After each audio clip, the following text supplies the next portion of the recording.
Hi there, this is Teacher Harry and welcome back to my English lessons, and hopefully I'll be able to help you to get a better understanding of English. What am I going to talk to you about today? Well, first of all, I better explain how I'm dressed.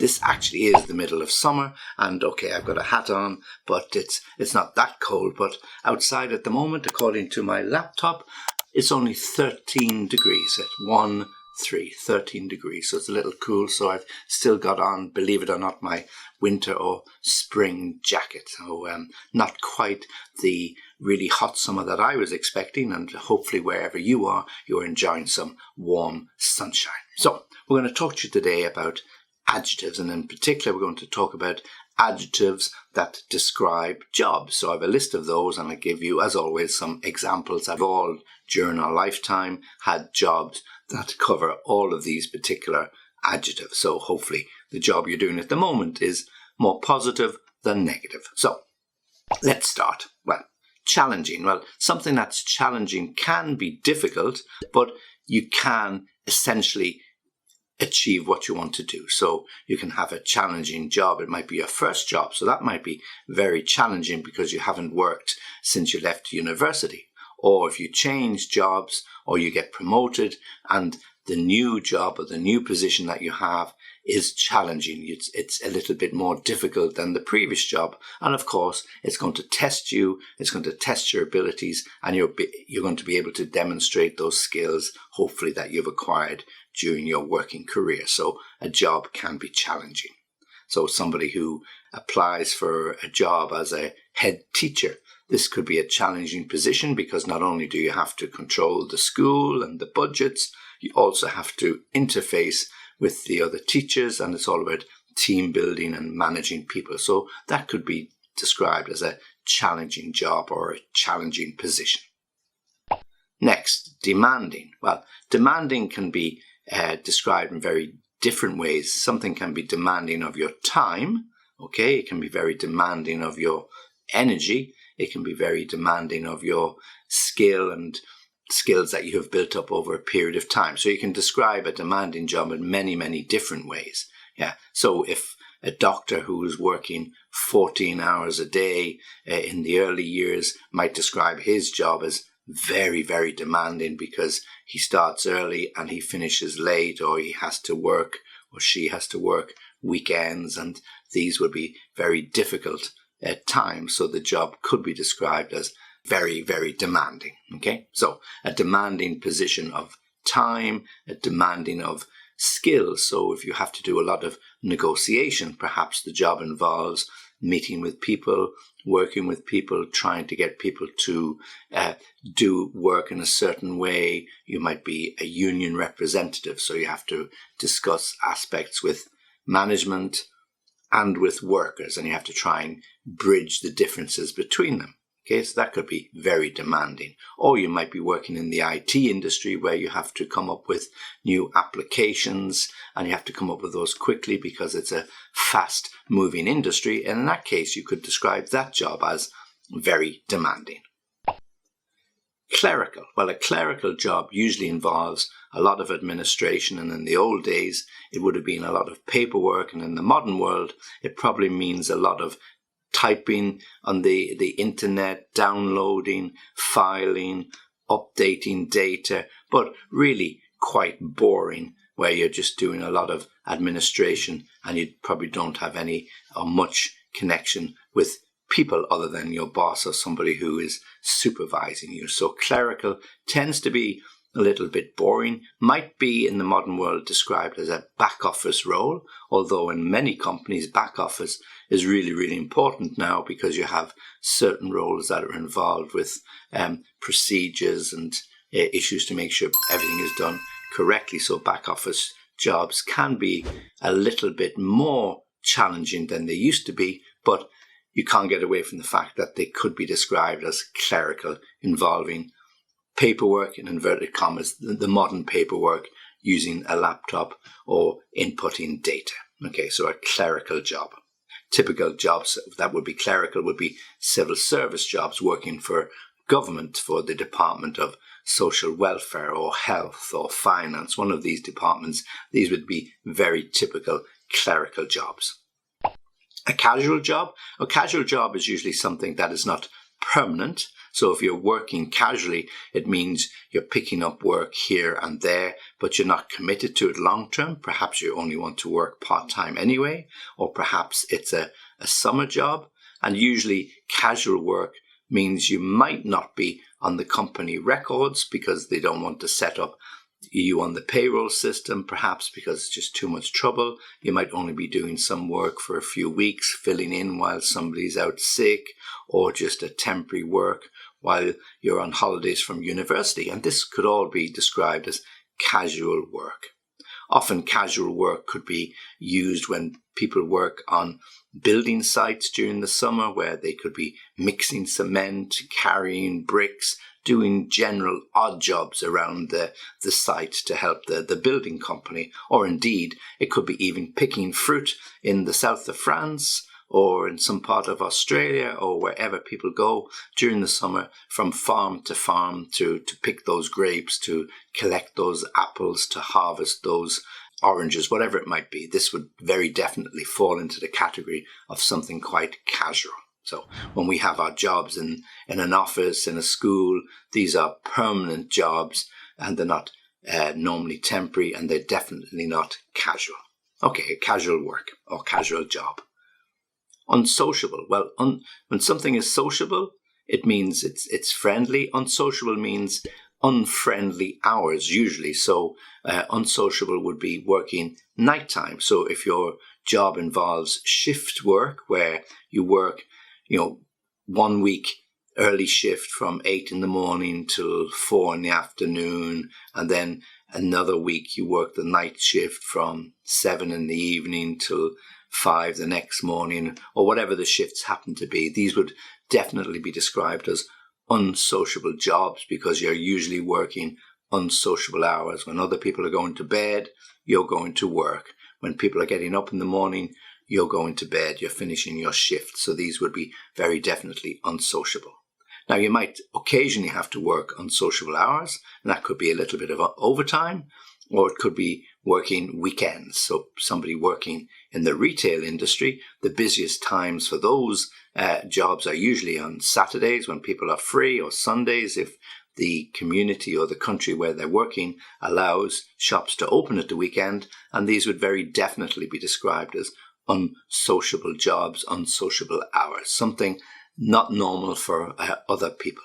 And it could be varied, like doctors and nurses. They often work unsociable hours. People, as I said, working night shifts in factories or retail sector where they have to work at different times. Even people in restaurants and bars where they have to work until midnight, perhaps. The bar might close at 10 or 10:30, 11, but there has to be some cleaning done and preparation for the next day. And those latter few hours of that day would be described as unsociable hours.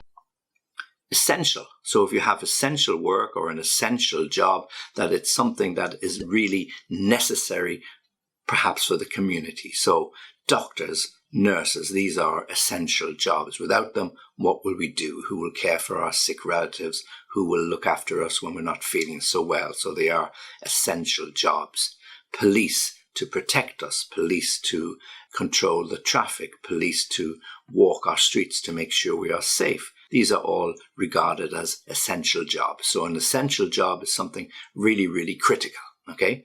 People might not describe my job as essential. It's essential to me because that's how I make my living, of course, and your job is essential to you because that's how you provide for your family. But essential, something that the community depends on or the country depends on. These are really the essential jobs. So people working in the food industry during the pandemic, they were described as having essential jobs because these are the only places that remained open when we had our lockdown. So supermarkets or factories producing food were described by various governments as essential workers, people working in the health industry, and they were allowed to move more or less freely around the cities and travel on the network and public transport. But for the rest of us who were non-essential, we were asked to remain at home and work from home. So the difference between essential and non-essential.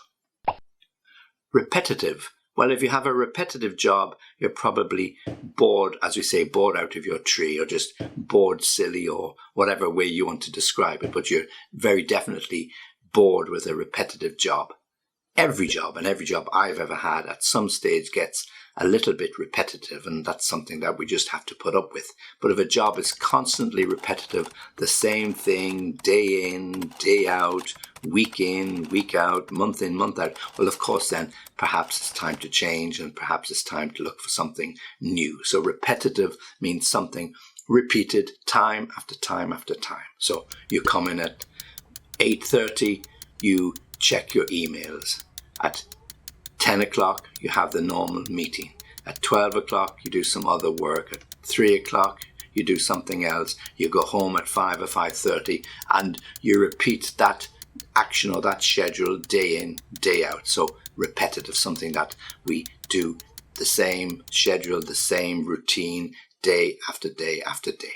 So we all know that routine is good. It's good for us. It's good for our kids. It's good for life in general. But if it becomes so repetitive that we get bored, well, of course, we have to look to change.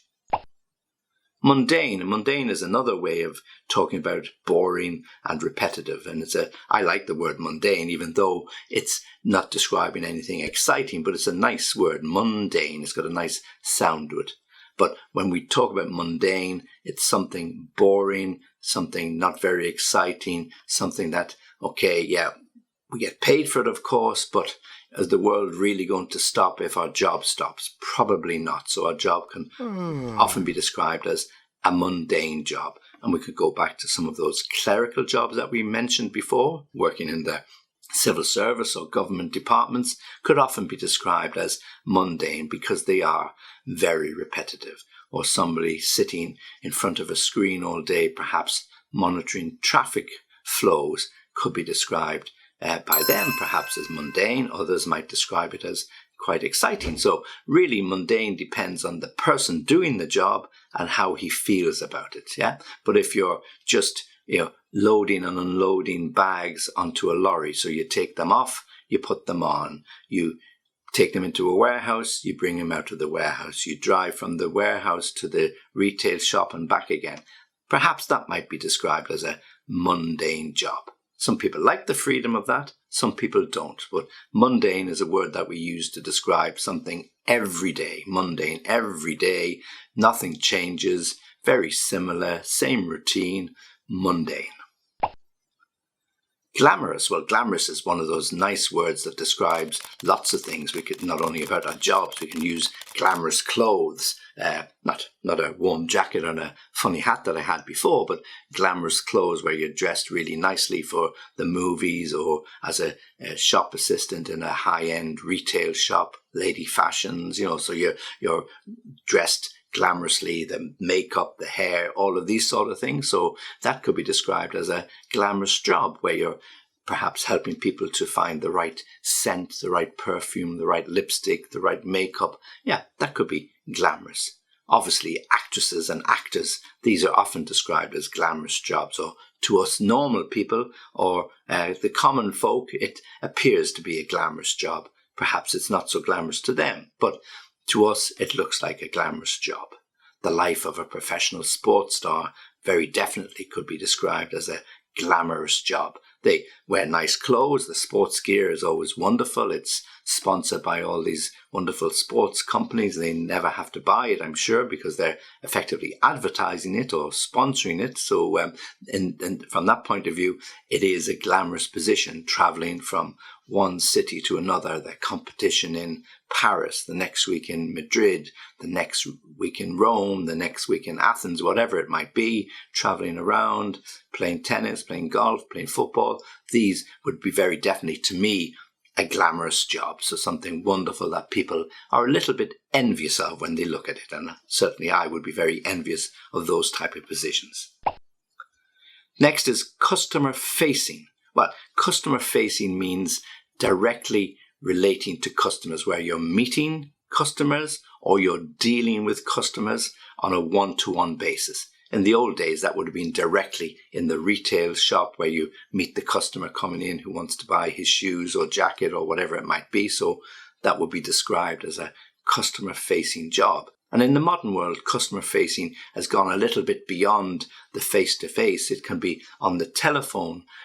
So a lot of these call centers, they are effectively customer-facing, even though you're not directly looking at the customer. You spend your time talking to the customer, helping him with these problems about his computer, helping him with his problems about his health card, helping him with his problems about any aspect of his life. So customer-facing is directly relating to the customer, but not necessarily face-to-face. It could be just on the mobile phone, it could be on the telephone, or it could be across the counter. Okay, customer-facing. A steady job. Well, this was an old way people used to describe situations where you left school and you got a job in an insurance company or a bank. Oh, it's a nice, steady job. So what does that mean to me? Well, it means probably boring, probably reasonably well paid, not very exciting, and what they often called a job for life. I don't think today there are anything that you could describe as steady jobs, because in the modern world, everything changes so fast and nobody's guaranteed a job for life, as we called it. So steady jobs are probably not as frequent as they used to be. And in fact, I think from a point of view of your own progress, a steady job is not really what you want. You want something that gives you a bit of a challenge, something a little bit more interesting than steady.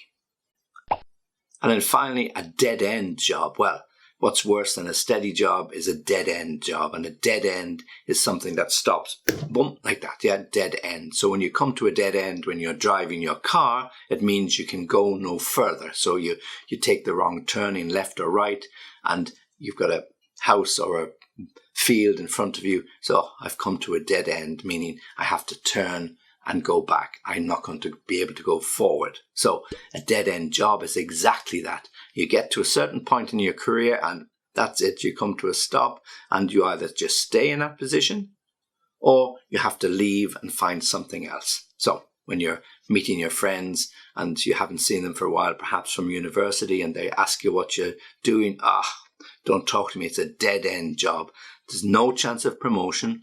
There's no chance of a very decent salary rise. I do the same thing every day. I would describe it just as a dead-end job.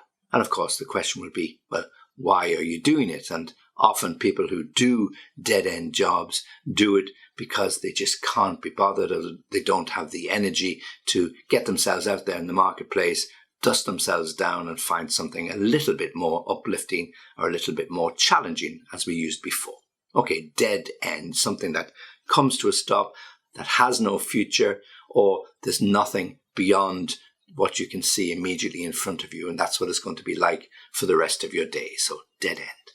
Okay, so they're adjectives describing particular jobs. Okay, let me just give them to you again, just so in case you've forgotten. Challenging, demanding, clerical, casual, unsociable, essential, repetitive, mundane, glamorous, customer-facing, steady, and a dead-end job, dead end. Okay, well, thanks for listening, and I said I'd give you my contact details, so if you want to contact me, well, you can get me on www.englishlessonbyaskype.com. I'm always happy to hear from you, and if you want to have lessons on a one-to-one basis, either you're looking for some training about job interviews, you're going to work for an international company and you want to know the type of questions you might be asked and, more importantly, the answers you should give, well, why don't you give us a shout? Or if you're looking for something a little bit more long-term where you want to improve your English, get you up to that next level, well, give me a call. I've got teachers working with me. Obviously, it can't be me to give all of the lessons, but the guys that I have working with me, they're really, really good, all native speakers, and we'd be very, very happy to help you. So, as always, thanks for listening and join me again soon.